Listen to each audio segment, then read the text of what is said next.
ಇದು ಸರ್ಕಾರವನ್ನೇ ಇಕ್ಕಟ್ಟಿಗೆ ಸಿಲುಕಿಸುವಂತಹ ಸುದ್ದಿ. ಇದು ಫ್ರೀಡಂ ಟಿವಿಯ ಸ್ಫೋಟಕ ಸ್ಟೋರಿ. 8 ಸಂಸದರನ್ನ ಕಳೆದುಕೊಳ್ಳುವ ಭೀತಿಯಲ್ಲಿದೆ ಸರ್ಕಾರ.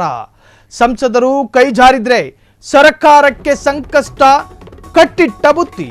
ಭಾರಿ ಚಿಂತೆಗೀಡಾದ ಸರ್ಕಾರದ ಮುಖ್ಯಸ್ಥ. ಹಾಗಾದ್ರೆ ಏನಾಗ್ತಾ ಇದೆ? ಯಾವ ಸರ್ಕಾರ, ಯಾವ ರಾಜ್ಯದ ಸರ್ಕಾರ ಅದು? 8 ಸಂಸದರು ಕೈ ಜಾರಿ ಹೋಗ್ತಾರೆ ಅನ್ನೋದಾದ್ರೆ ಆಡಳಿತಾರೂಢ ಪಕ್ಷಕ್ಕೆ ನಿಜವಾಗಿಯೂ ಅದು ಒಂದರ್ಥದ ಸಂಕಷ್ಟ.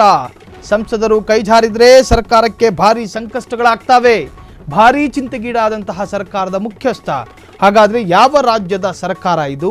ಯಾವ ಸಂಸದರು ಯಾಕೆ ಕೈ ಜಾರ್ತಾ ಇದ್ದಾರೆ? ಅವರನ್ನು ಮನವೊಲಿಸುವಂತಹ ಪ್ರಯತ್ನ ಆಗಿಲ್ವಾ? ಏನಾಗ್ತಾ ಇದೆ? ಹಾಗಾದ್ರೆ ಏನು ನಡೀತಾ ಇದೆ?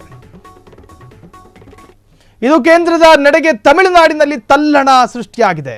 ಮೋದಿ ವಿರುದ್ಧ ಸೆಟೆದು ನಿಂತಹ ಸ್ಟಾಲಿನ್ ಸರ್ವಪಕ್ಷ ಸಭೆ ಕರೆದು ತಮಿಳುನಾಡ ಸಿಎಂ ಈಗ ಸಭೆ ಮಾಡಿದ್ದಾರೆ. ಕ್ಷೇತ್ರ ಪುನರ್ವಿಂಗಡಣೆಗೆ ಮುಂದಾದ ಕೇಂದ್ರ.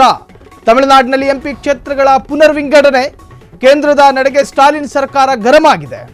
ಮೋದಿ ಸರ್ಕಾರದ ವಿರುದ್ಧ ಸೆಟೆದು ನಿಂತ ಸ್ಟಾಲಿನ್ ಸೆಟೆದು ನಿಂತಿದ್ದಾರೆ. ಸರ್ವಪಕ್ಷದ ಸಭೆ ಕರೆದಂತಹ ತಮಿಳುನಾಡು ಸಿಎಂ ಕ್ಷೇತ್ರ ಪುನರ್ವಿಂಗಡಣೆಗೆ ಮುಂದಾದಂತಹ ಕೇಂದ್ರ ಸರ್ಕಾರದ ಈ ನಿರ್ಧಾರಕ್ಕೆ ತಮಿಳುನಾಡು ಈಗ ಆಕ್ರೋಶಿತರಾಗಿ ಮಾತನಾಡ್ತಾ ಇದ್ದಾರೆ. ತಮಿಳುನಾಡಿನಲ್ಲಿ ಎಂಪಿ ಕ್ಷೇತ್ರಗಳ ಪುನರ್ವಿಂಗಡಣೆ ಆದರೆ ಕೇಂದ್ರದ ನಡೆಗೆ ಸ್ಟಾಲಿನ್ ಸರ್ಕಾರ ಈಗ ಗರಂ ಆಗಿರುವಂತಹದ್ದು.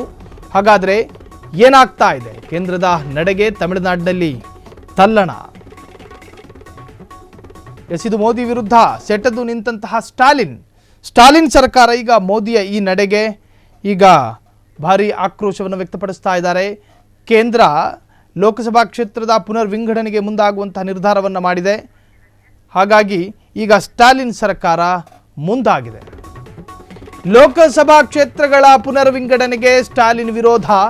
ಸಚಿವ ಸಂಪುಟ ಸಭೆ ನಡೆಸಿದ ತಮಿಳುನಾಡು ಸಿಎಂ ಕ್ಷೇತ್ರಗಳ ವಿಂಗಡಣೆ ಮಾಡಿದರೆ ನಮಗೆ ನಷ್ಟ. ತಮಿಳುನಾಡಿನಲ್ಲಿ 8 ಕ್ಷೇತ್ರ ಕಳೆದುಕೊಳ್ಳಬೇಕಾಗುತ್ತದೆ. ಕ್ಷೇತ್ರಗಳ ಮರುವಿಂಗಡಣೆ ಮಾಡಿದರೆ ನಮಗೆ ನಷ್ಟ. ತಮಿಳುನಾಡಿನಲ್ಲಿ 8 ಕ್ಷೇತ್ರ ಕಳೆದುಕೊಳ್ಳಬೇಕಾಗಿ ಬರುತ್ತದೆ.